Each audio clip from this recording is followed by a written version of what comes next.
جو تو نے اللہ سے لو لگائی تو دل میں خوف زوال کیسا، کہ جس کی کشتی کو تام لے وہ تو ڈوبنے کا خیال کیسا۔ اللہ سے مانگو اور بار بار مانگو کیونکہ وہی دیتا ہے۔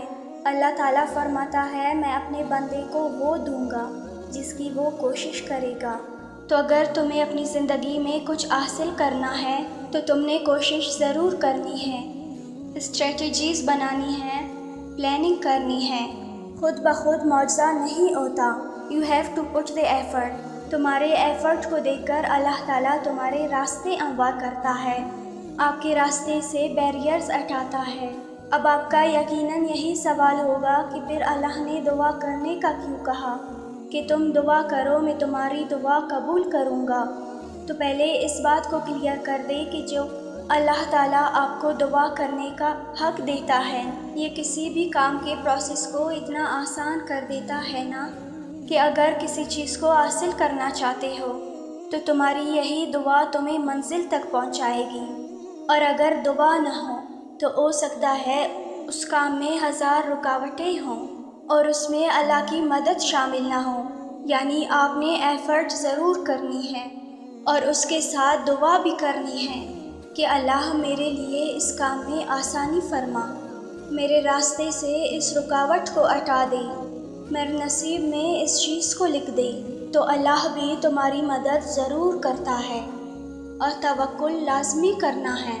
توکل سے کبھی محروم نہ ہو، یقین پکا رکھو گے تو حیران کن معجزے بھی دیکھو گے۔ وہ رب جو بارش کے بعد 7 رنگوں کی دنک بنا سکتا ہے، اس کے لیے دکھ کو سکھ میں بدلنا کیا مشکل ہے، کیونکہ اللہ تعالیٰ خود فرما رہا ہے تو ضرور ہم تمہیں پھیر دیں گے اس کی طرف جس میں تمہاری خوشی ہے۔ تو تم اللہ سے گمان اچھا رکھو، کیونکہ اللہ تعالیٰ بندے سے اس کے گمان کے مطابق ہی معاملہ کرتا ہے۔ تم بے فکر ہو کر اپنے معاملات اس کے سپرد کیا کرو، اور اگر وہ اس میں بہتری سمجھتا ہے تو وہ گنجائش نکالتا ہے۔ تم اپنے مسئلوں پر کہو، قرآن کہتا ہے ہمیں اللہ کافی ہے اور وہ بہت اچھا کارساز ہے۔ یہ دعا دل کا بوجھ ایسا ہلکا کر دیتی ہے جب آپ اللہ کو اپنا وکیل ٹھہراتے ہو اور تم یہ بھی جانتے ہو کہ وہی تمہارا جج بھی ہوتا ہے اور وہی بہترین فیصلے کرتا ہے۔ آپ صرف ایفرٹ اور دعا جاری رکھو، اسباب بنانا اس کا کام ہے۔ تم اپنے رب پر ایک بار بھروسہ کر کے تو دیکھو، تم بھی دیکھو گے اپنے زندگی کے خوشیوں بھرے دن۔ اپنے اللہ سے اچھا گمان کر کے تو دیکھو۔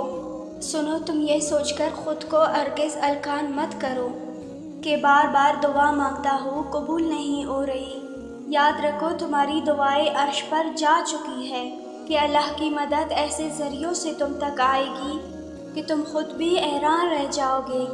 اللہ پاک ایسی تقدیریں بدلے گا تمہاری کہ تمہاری زندگی بھی مکمل ہو جائے گی۔ وہ ایسے کن کہے گا کہ ہر دعا سن لی جائے گی انشاءاللہ۔